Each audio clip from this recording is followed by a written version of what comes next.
Hi hello how are you എല്ലാവരും സുഖമായിട്ടിരിക്കുന്നതെന്ന് വിചാരിക്കണം. ഞാനിവിടെ സുഖമായിട്ടിരിക്കുന്നു കേട്ടോ. ഇന്ന് ജാനകിയുടെ ജിംനാസ്റ്റിക് പിക്ക് ഡേ ആണ്. അതുകൊണ്ട് ഞാൻ അവരെ പിക്ക് ചെയ്ത് അങ്ങോട്ടേക്ക് പോവുകയാണ്. ഇവിടെ സ്റ്റോക്ക്ഹോം ഫ്ലിക്രോണ എന്ന് പറയുന്ന ജിംനാസ്റ്റിക് ഗ്രൂപ്പിൻ്റെ അണ്ടറിൽ ലെവൽ 1 ആണ് ജാനകി ഇന്ന് പെർഫോം ചെയ്യാൻ പോകുന്നത്.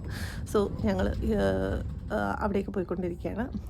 ശ്രീജേഷില്ല ഒരു ബിസിനസ് ട്രിപ്പിലാണ്. സോ അതിൻ്റെ ഒരു ചെറിയ വിഷമമുണ്ട് ജാനകിക്ക്. ഇറ്റ്സ് ഓക്കെ, എന്നാലും കുഴപ്പമില്ല. ഹ്യൂസ് ഡാഡലൻ എന്ന് പറയുന്ന ഒരു അവിടുത്തെ ഒരു ഇൻഡോർ സ്റ്റേഡിയത്തിലാണ് പെർഫോം ചെയ്യുന്നത്. ജാനകി അവിടെ എത്തി, ഡ്രസ്സൊക്കെ മാറി.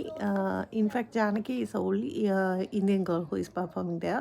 ഇനിഷ്യലി ഇത്തിരി പാടായിരുന്നു സ്വീഡിഷ് കുട്ടികളുടെ കൂടെ പിടിച്ച് നിൽക്കാൻ വേണ്ടിയിട്ട്. ബട്ട് അവളുടെ trainer Ella, thanks to Ella for making her more comfortable. And program start ചെയ്തു. ബോൾ ജിംനാസ്റ്റിക്സ് ആണ് ഇവർ കോൺസെൻട്രേറ്റ് ചെയ്യുന്നത്. ഒരു നോൺ പ്രോഫിറ്റബിൾ ഓർഗനൈസേഷൻ ആയതുകൊണ്ട് കുഴപ്പമില്ല, ഫീ ഒക്കെ. ലെഫ്റ്റ് എക്സ്ട്രീമിൽ നിൽക്കുന്നതാണ് Janaki. And she did it without any mistake.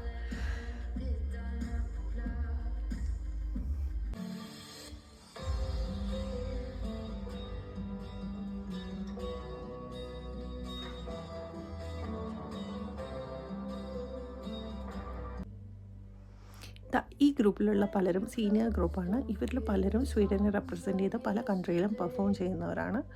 And അവരുടെ പെർഫോമൻസ് കണ്ടു കഴിഞ്ഞാൽ നമുക്കത് മനസ്സിലാവും.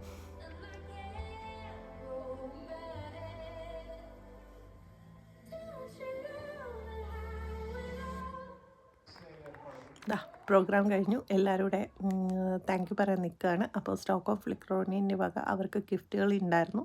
എല്ലാ കുട്ടികൾക്കും അത് ഡിസ്ട്രിബ്യൂട്ട് ചെയ്തു. അതിനുശേഷം ഞങ്ങൾ ഹാപ്പി ആയിട്ട് തിരിച്ചു പോരുകയാണ്. അപ്പോൾ വേറൊരു വീഡിയോയിൽ കാണാം. ബൈ.